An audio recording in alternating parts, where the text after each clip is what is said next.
Assalamualaikum warahmatullahi wabarakatuh. Hai semuanya, perkenalkan nama saya Rahma Zahra Oktavia, NIM 12050522820, kelas 2B dari Pendidikan Matematika, mata kuliah Bahasa Indonesia dengan dosen pengampu Bapak Ripi Hamdani, MPD. Baiklah, saya akan menjelaskan tentang paragraf atau alinea. Pertama-tama, saya akan menjelaskan apa itu paragraf. Paragraf adalah suatu gagasan yang berbentuk serangkaian kalimat yang saling berkaitan satu sama lain. Nama lain dari paragraf ialah wacana mini. Kegunaan dari paragraf adalah untuk menjadi penanda dimulainya topik baru dan memisahkan gagasan-gagasan utama yang berbeda. Selanjutnya, saya akan menjelaskan jenis-jenis paragraf. Jenis-jenis paragraf terbagi menjadi 3, yaitu letak gagasan utama, berdasarkan fungsi, dan berdasarkan tujuan. Yang pertama, berdasarkan letak gagasan utama terbagi ke dalam 3 kelompok, yaitu paragraf deduktif, paragraf induktif, dan paragraf campuran. Yang kedua, berdasarkan fungsinya terbagi ke dalam 4 kelompok. Yang pertama ada paragraf pembuka, paragraf isi, paragraf penghubung, dan paragraf penutup. Dan yang terakhir, paragraf berdasarkan tujuannya terbagi ke dalam 5 kelompok, yaitu paragraf narasi, paragraf eksposisi, paragraf argumentasi, paragraf persuasi, dan yang terakhir paragraf deskripsi. Baiklah, saya akan menjelaskan paragraf menurut letak gagasan utama. Yang pertama, ada paragraf deduktif. Jenis ini memiliki gagasan atau pikiran utama di bagian awal rangkaian kalimat. Biasanya, pada paragraf deduktif, gagasan utamanya berada di kalimat pertama. Sementara itu, kalimat-kalimat lainnya berisi penjelasan yang mendukung gagasan utama yang telah dipaparkan di awal. Berikut contoh paragraf deduktif. Untuk kalimat pertama merupakan kalimat utama atau gagasan utama, dan kalimat kedua sampai kalimat keempat adalah kalimat penjelas atau khusus. Selanjutnya ada paragraf induktif. Berkebalikan dengan yang sebelumnya, gagasan utama pada jenis paragraf induktif baru bisa ditemukan di bagian akhir dari rangkaian kalimat dan lebih sering berada di kalimat terakhir. Gagasan utama di akhir ini bersifat menyimpulkan inti dari kalimat-kalimat penjelas yang berada di kalimat sebelumnya. Contoh paragraf induktif yaitu untuk kalimat pertama sampai kalimat ketiga adalah kalimat penjelas atau kalimat khusus, dan kalimat keempat merupakan gagasan utama atau kalimat utama. Berikutnya, paragraf menurut letak gagasan utama yang terakhir, yaitu paragraf campuran. Yang dimaksud paragraf campuran adalah gabungan gagasan utama yang berada di awal dan akhir rangkaian kalimat. Gagasan di kalimat awal biasanya berupa inti pikiran dari paragraf tersebut. Sementara itu, di bagian akhir kembali ditekankan mengenai gagasan utama dengan kalimat yang mungkin saja berbeda dari kalimat gagasan utama di awal. Berikut adalah contoh dari paragraf campuran. Untuk kalimat pertama dan kalimat terakhir adalah gagasan utama, dan kalimat kedua dan kalimat ketiga yaitu kalimat penjelas, atau bisa juga disebut kalimat khusus.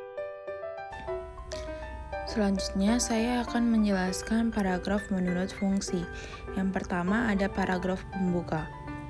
Posisi paragraf pembuka ada di bagian awal teks atau karangan, di mana fungsinya sebagai orientasi, pengenalan, pengantar, sehingga pembaca siap untuk menyambut penjelasan yang lebih detail dan teknis di paragraf selanjutnya.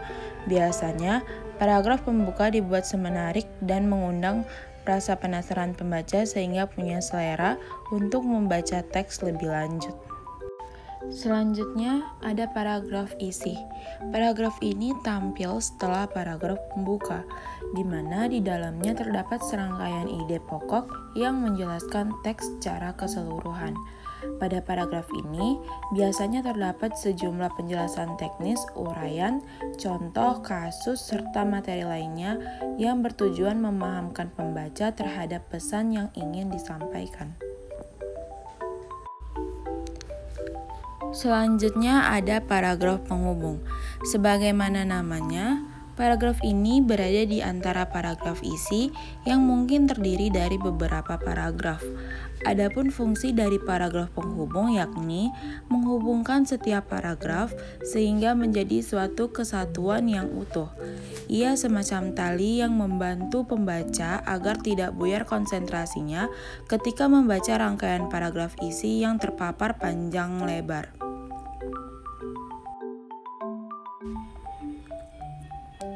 Paragraf menurut fungsi yang terakhir yaitu paragraf penutup. Selayaknya pembicaraan yang beretika, penulis dalam menyampaikan pesan tidak boleh pergi begitu saja setelah membiarkan pembaca pusing membaca bagian isi teks. Setelah sebelumnya dibuka dengan paragraf pembuka, teks akan terasa lengkap ketika memiliki paragraf penutup.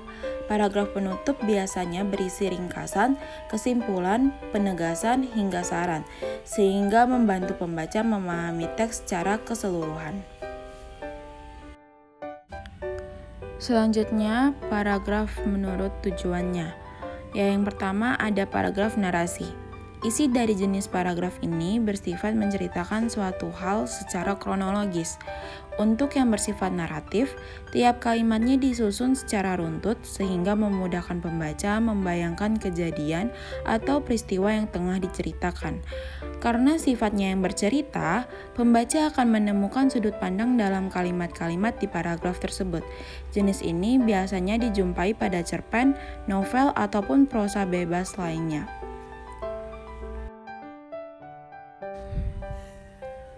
Selanjutnya ada paragraf eksposisi. Paragraf eksposisi adalah jenis paragraf yang isinya berupa penjelasan untuk memaparkan fakta-fakta yang ada. Karena fakta yang menjadi dasarnya, tulisan-tulisan eksposisi cenderung bersifat ilmiah. Tujuannya adalah memberikan informasi yang detail kepada pembaca. Ciri-cirinya adalah memiliki fakta yang jelas dari berita ataupun penelitian dan tidak mencampurkan pendapat penulis di dalamnya. Model seperti ini cenderung dijumpai pada artikel-artikel berita. Selanjutnya, paragraf yang ketiga berdasarkan tujuannya yaitu paragraf argumentasi. Jenis paragraf yang bertujuan memberikan pandangan kepada para pembacanya ini tidak hanya menyajikan fakta ataupun isu permasalahan dalam isinya, namun juga memberikan pendapat-pendapat dari sang penulis. Jadi, data maupun fakta hanyalah pelengkap dari opini sang penulis.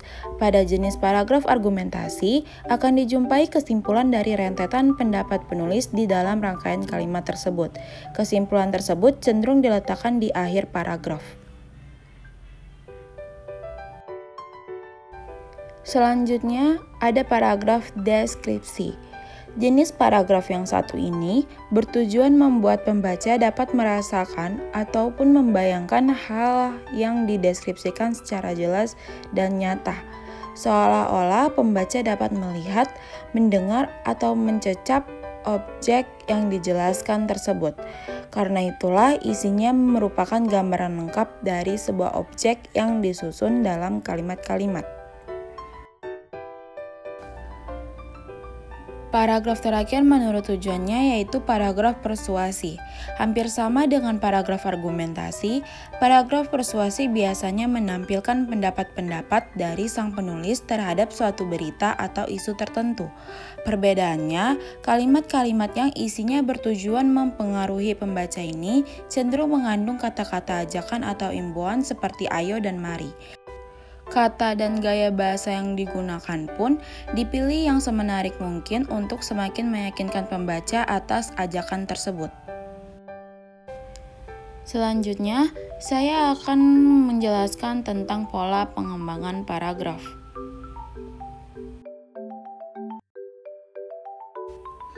Pola pengembangan paragraf yang pertama yaitu sudut pandang. Untuk memperkaya sebuah uraian atau berita, kita dapat menguraikan hasil penyerapan panca indera kita. Sudut pandang akan memberikan seseorang, sebuah ruang, suasana, sebuah benda, atau perasaan. Dengan demikian, kita dapat membangun suasana hati pembaca. Pola pengembangan paragraf yang kedua yaitu contoh. Sebuah gagasan bisa menjadi jelas jika diperkuat dengan beberapa contoh atau ilustrasi. Contoh itu dapat pula diuraikan dalam narasi atau deskripsi yang kuat. Yang ketiga ada klimaks dan antiklimaks. Paragraf diawali dengan gagasan bawahan yang tidak terlalu penting, diikuti oleh kalimat-kalimat yang berangsur-angsur meningkat kepentingannya. Paragraf diakhiri oleh kalimat yang paling tinggi tingkat kepentingannya. Secara logis, perkembangan paragraf seperti ini disebut sebagai pengembangan paragraf yang induktif. Sebaliknya, pengembangan paragraf yang antiklimaks dibangun oleh kalimat-kalimat yang berkurang kepentingannya. Paragraf ini akan diawali oleh kalimat yang paling tinggi tingkat kepentingannya, diikuti oleh kalimat-kalimat yang berangsur-angsur berkurang kepentingannya. Secara logis, pengembangan paragraf seperti ini disebut sebagai pengembangan deduktif. Selanjutnya yaitu definisi luas. Paragraf seperti ini biasanya menguraikan sebuah gagasan yang abstrak atau istilah yang menimbulkan kontroversi yang membutuhkan penjelasan. Jenis tulisan dalam paragraf seperti ini adalah eksposisi. Selanjutnya pola pengembangan paragraf yang kelima yaitu klasifikasi. Berbeda dari analisis atau uraian, pengembangan ini berusaha mengelompokkan berbagai hal yang dianggap memiliki kesamaan ke dalam satu kategori. Dengan demikian, hubungan di antara berbagai hal itu menjadi jelas. Paragraf dengan pengembangan klasifikasi ini juga merupakan jenis tulisan eksposisi. Selanjutnya perbandingan dan pertentangan. Perbandingan dan pertentangan dapat digunakan secara bersamaan atau terpisah. Dalam perkembangan paragraf ini, unsur-unsur yang sama dari dua hal atau lebih diungkapkan dan diuraikan diikuti dengan unsur-unsur yang membedakan dua hal atau lebih. Hal yang perlu diperhatikan adalah bahwa perbandingan dan pertentangan itu dilakukan berdasarkan tolak ukur yang sama. Pengembangan paragraf itu merupakan sebuah cara agar pembaca sampai pada suatu penilaian yang relatif mengenai dua hal atau lebih. Jenis tulisan yang digunakan di sini adalah jenis tulisan eksposisi. Pola pengembangan paragraf yang keenam yaitu analogi. Dalam pengembangan paragraf analogis, uraian didasarkan pada kesamaan dari dua hal atau lebih. Dua hal atau lebih dibandingkan secara sistematis untuk menemukan hal-hal yang sama. Hal dibandingkan dapat berasal dari kategori yang sama atau bahkan dari suatu atau beberapa kelas yang berbeda. Jenis tulisan yang digunakan di sini adalah tulisan eksposisi. Selanjutnya ada sebab akibat. Dalam paragraf ini diuraikan hal-hal yang menyebabkan suatu peristiwa terjadi atau sebaliknya. Diuraikan dahulu sebuah akibat, baru diikuti oleh penyebabnya. Jenis karangan yang digunakan di sini dapat berupa jenis narasi atau eksposisi. Selanjutnya yang kesembilan ada proses. Pengembangan paragraf ini menguraikan proses bagaimana sesuatu terjadi atau terwujud. Jadi dalam pengembangan ini ada urutan dari tindakan-tindakan untuk menciptakan atau menghasilkan sesuatu atau urutan suatu peristiwa. Pengembangan paragraf ini juga dapat diisi dengan kalimat-kalimat yang menguraikan sesuatu ke dalam unsur-unsur yang membangunnya agar pembaca dapat lebih mudah memahami hal itu. Jenis karangan yang digunakan dalam pengembangan paragraf ini adalah eksposisi.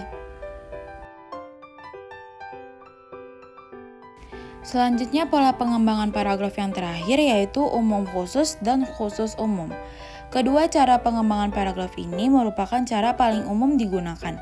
Dalam pengembangan umum khusus, gagasan utama atau kalimat topik diletakkan di awal paragraf, diikuti oleh kalimat-kalimat yang mengandung gagasan bawahan. Secara logis, pengembangan paragraf seperti ini disebut sebagai pengembangan deduktif. Dalam pengembangan khusus umum, gagasan utama diletakkan di akhir paragraf dengan sebuah kalimat kesimpulan. Paragraf diawali oleh kalimat-kalimat yang mengandung gagasan bawahan. Secara logis, perkembangan paragraf seperti ini disebut sebagai pengembangan paragraf yang induktif. Demikianlah yang dapat saya sampaikan. Lebih dan kurang mohon dimaafkan. Wabillahi taufik wal hidayah. Wassalamualaikum warahmatullahi wabarakatuh.